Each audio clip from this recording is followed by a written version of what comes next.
Alright, I know I said I would do this myself. I needed to service this transmission, but I just had too much on my plate lately.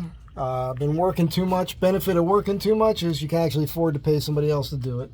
That's what I did. So this is the larger pan. This is the pan that comes on these Jasper transmissions. Yeah, this transmission has over 30,000 miles on it now.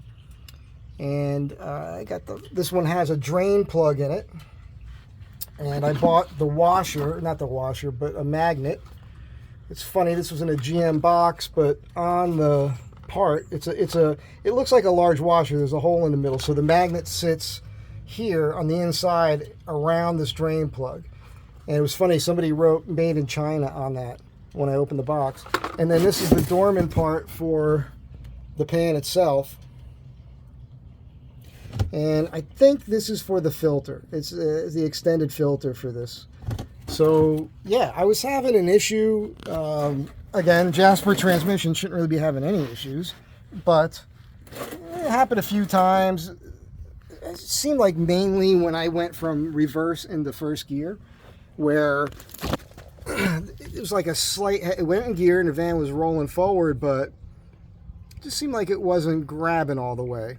And then in a second or two, it went and no other problems. No problems on the highway with shifting or anything like that. So I'm pretty certain I remember, I'm pretty certain I remember having the transmission flushed a year or so ago when I brought it in and do a bunch of other stuff. Because usually I'll just go to Valvoline for that. It's easier than doing it yourself, like I used to do my whole life.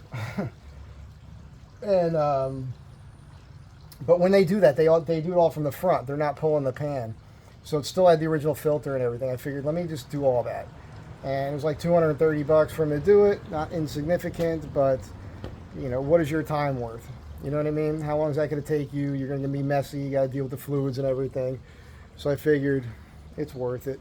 Plus, I like these guys. SMG, Irvin over at SMG Auto, and he sent me some pictures of this deck he's got. And somebody tiled the deck. This is outside. It's a friggin' disaster. He wants me to go over there and help him out with it, but I don't have the time.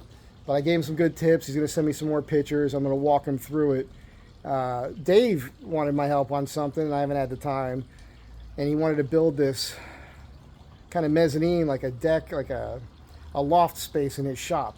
So he asked me a bunch of questions, and I schooled him on it, told him what he should do, and he did it. He sent me pictures, and holy crap, Dave, I called him up. I was like, dude, I'm just going to hire you to do my carpentry work from now on. He did a fucking bang up job. I called him to say I could come over next Saturday morning possibly to help you deck it if you need it. He already got that taken care of, so that's good. But yeah, everything's cool, man. I'm back to work at the shop, and there's a bunch of stuff in here now. I got some story sticks in here for this cabinet project I'm working on. These are the sizes of the cabinets, so because the floor and the ceiling's out of whack, I could do this the height and get all my marks, and I got a frame and square in there, and I'm gonna mark how out of plumb the walls are, how square the walls are to the floor, and you're basically creating a map of the space in 3D and notes.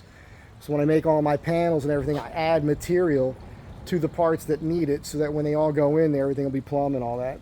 Anyhow, it's mostly about the Astro van. You guys have a great day. Be good to one another. Come back again next time. I'll see you in the next one. Bye.